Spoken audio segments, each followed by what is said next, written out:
E aí galera do Me Salva, nessa aula a gente vai analisar o circuito do amplificador somador, que é o somador inversor. Antes a gente vai dar uma introdução bem rapidinho. Olha só, o que acontece? Hoje em dia, a maioria dos nossos aparelhos, das nossas coisas, elas funcionam de maneira digital. O que é isso aí? Digital significa que só existem dois valores possíveis para as nossas tensões aí. Então o que acontece? A gente vai ter um 1 ou um 0. A gente pode ter a tensão aqui no 0 e de repente ela pula lá para o 1. Depois ela desce para o 0 e assim vai indo. Essa é a eletrônica digital e ela é a eletrônica mais moderna e mais nova. Ela também é um pouco mais simples, porque, olha só, se tu trabalha só com duas faixas de tensões é muito mais fácil do que na eletrônica analógica, que é essa que a gente está estudando aqui com os amplificadores operacionais. Na eletrônica analógica, a nossa tensão pode assumir qualquer valor aí dentro de alguma faixa.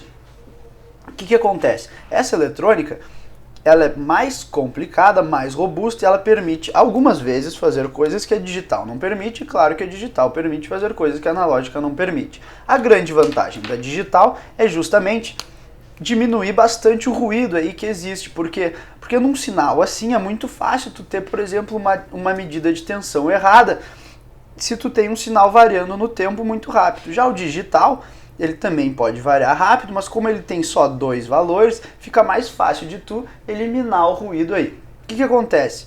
Antigamente, quando estavam se desenvolvendo aí as teorias com os amplificadores operacionais, transistores, etc., os engenheiros, os cientistas lá queriam saber como é que eles poderiam somar dois sinais analógicos, porque o digital ainda não existia naquele tempo. O digital começou a aparecer depois. Como é que tu soma, então, dois sinais digitais? Olha só, imagina que a gente tem um sinal lá que é binário, ou seja, 0 ou 1. Isso aqui é uma lógica binária. Então tu vai ter lá um número que vai ser composto por zeros e uns, depois tu vai ter um outro número composto por zeros e uns, e para somar isso aqui, tu vai botar isso aqui num chip e ele vai te dar a soma.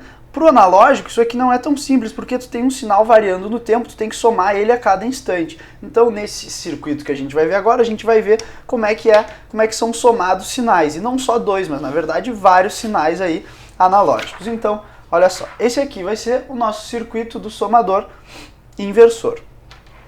A gente vai ter aqui, ó, as tensões a serem somadas, que são as tensões V1, V2, são quantas tensões tu quiserem até um Vn.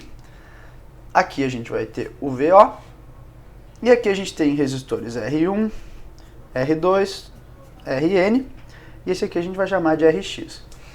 Então vamos aplicar aquelas equações que a gente já aplicou antes, são bem simples então. V mais igual a V menos igual a zero, porque o V mais está ligado aqui no terra. Então aqui a gente tem o que a gente chama daquela massa virtual lá. Então a gente pode calcular essas correntes aqui, ó, que a gente vai chamar I1 e I2 até IN. I1 vai ser V1 menos 0 sobre R1, ou seja, V1 sobre R1. E assim tu vai ir até o IN, que vai ser Vn sobre Rn.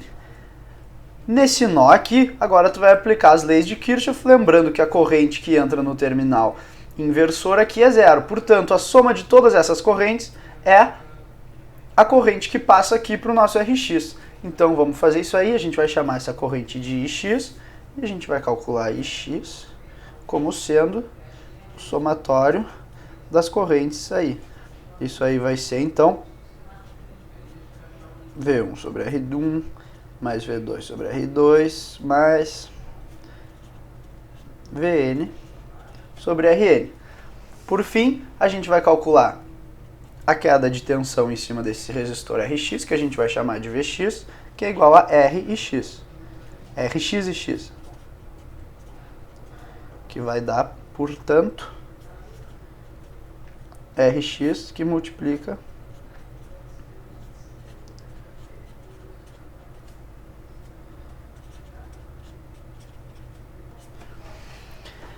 agora, tu tem que perceber que nem a gente fez naquela aula em que a gente deduziu a função de transferência do amplificador inversor, que se tu for medir V0 aqui, tu pode medir ele aqui até essa massa aqui, que daí fica bem fácil de tu perceber que V0 é igual a menos a queda de tensão em Rx. Portanto, a gente vai chegar no nosso resultado final, em que V0 é igual a menos Vx, portanto, V0 é igual a menos Rx, que vai multiplicar V1 sobre R1, mais V2 sobre R2, mais 3 pontinhos, mais Vn sobre Rn. Agora nota que tu chegou aí no amplificador somador inversor. Por que somador inversor? Porque ele está somando tudo e depois invertendo aqui e ponderando conforme os valores de Rx, R1, R2 até Rn. Se tu fizer esses resistores aqui iguais a um único valor, que eu posso chamar aí, por exemplo, de, sei lá, Ry, então tu vai ter aqui Rx sobre Ry, que multiplica o somatório daquelas tensões lá.